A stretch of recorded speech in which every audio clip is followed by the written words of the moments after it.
ኦሪት ዘፍጥረት ምዕራፍ 44 ዮሴፍም የቤቱን አዛዥ እንዲህ ብሎ አዘዘ። አይበታቸው የሚያነሳውን ያህል እህል ሙላላቸው፣ የሁሉንም ብር በአይበታቸው አፍ ጨምረው። በታናሹም አይበት አፍ የብሩን ጽዋይንና የእህሉን ዋጋ ጨምረው። እርሱም ዮሴፍ እንዳለው አደረገ። ነገ በሆነ ጊዜም ሰዎቹ አህዮቻቸውን ይዘው የሄዱ ዘንድ ተሰናበቱ። ከከተማይቱም ወጥተው ገና ሳይርቁ ዮሴፍ ለቤቱ አዛዥ እንዲህ አለ፣ ተነስተ ሰዎቹን ተከተላቸው። በደረሰባቸውም ጊዜ እንዲህ በላቸው፣ በመልካሙ ፋንታ ስለምን ክፉን መለሳችሁ? ጌታዬ የሚጠጣበት ምስጢርንም የሚያውቅበት ጽዋ አይደለምን? ባደረጋችሁት ነገር በደላችሁ። እርሱም ደርሶባቸው ይህንን ቃል ነገራቸው። እነርሱም አሉት፣ ጌታዬ እንደዚህ ያለውን ቃል ለምን ይናገራል? ባሪያዎችህ ይህን ነገር የሚያደርጉ አይደሉም። እነሆ በአይበታችን አፍ ያገኘነውን ብር ይዘን ከከነዓን አገር ወደ አንተ ተመልሰናል። ከጌታ ቤት ወርቅ ወይስ ብር እንዴት እንሰርቃለን?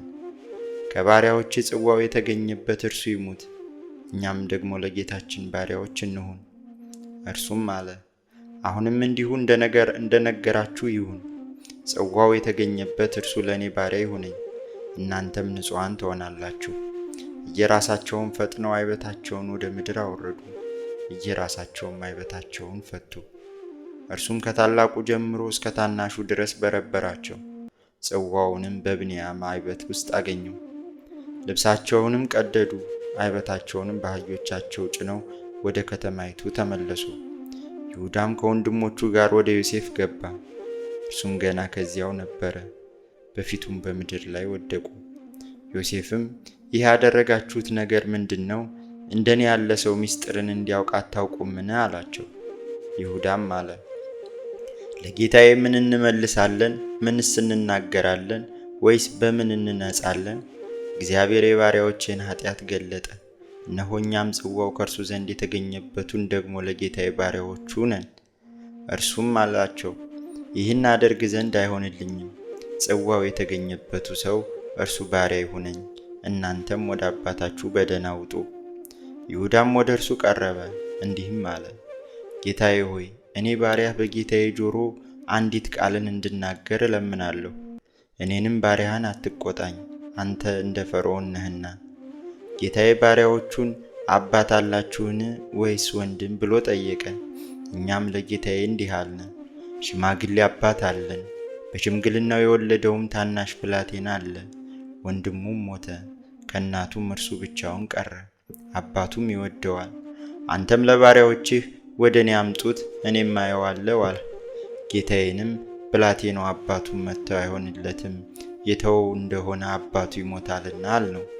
ባሪያዎችህንም ታናሽ ወንድማችሁ ከእናንተ ጋር ካልመጣ ዳግመኛ ፊቴን አታዩም አልኸን። ወደ ባሪያህ ወደ አባታችን በተመለስን ጊዜም የጌታዬን ቃል ነገርነው። አባታችንም ተመልሳችሁ ጥቂት እህል ሸምቱልን አለ። እኛም አልነው፣ እንሄድ ዘንድ አይሆንልንም፣ ታናሽ ወንድማችን ከእኛ ጋር ይውረድ እንደሆነ እኛም እንወርዳለን። ታናሽ ወንድማችን ከእኛ ጋር ከሌለ የዚያን ሰው ፊት ማየት አይቻለንምና። ባሪያህ አባቴም እንዲህ አለን፣ ሚስቴ 2 ወንዶች ልጆችን እንደወለደችልኝ እናንተ ታውቃላችሁ። አንዱም ከኔ ወጣ፣ አውሬ በላው አላችሁኝ፣ እስከ ዛሬም አላየሁትም። ይህንም ከኔ ለይታችሁ ደግሞ ብትወስዱት ክፉም ቢያገኘው ሽበቴን በሐዘን ወደ መቃብር ታወርዱታላችሁ። አሁንም እኔ ወደ አባቴ ወደ ባሪያ ብሄድ ብላቴናውንም ከእኛ ጋር ከሌለ ነፍሱ በብላቴናው ነፍስ ታስራለችና ብላቴናው ከእኛ ጋር እንደሌለ ባየ ጊዜ ይሞታል። ባሪያዎችህም የባሪያህን የአባታችንን ሽበት በሐዘን ወደ መቃብር ያወርዳሉ። እኔ ባሪያህ በአባቴ ዘንድ ስለ ብላቴናው እንዲህ ብዬ ተውሻለሁና እርሱንስ ወደ አንተ ባላመጣው በአባቴ ዘንድ በዘመናት ሁሉ ኃጢአተኛ ሆናለሁ። ስለዚህም እኔ ባሪያህ በጌታዬ ዘንድ ባሪያ ሁኜ በብላቴናው ፋንታ ልቀመጥ፣ ብላቴናውን ከወንድሞቹ ጋር ይውጣ። አለዚያም ብላቴናው ከኔ ጋር ከሌለ ወደ አባቴ ቤት እንዴት እወጣለሁ? አባቴን የሚያገኘውን መከራ እንዳላይ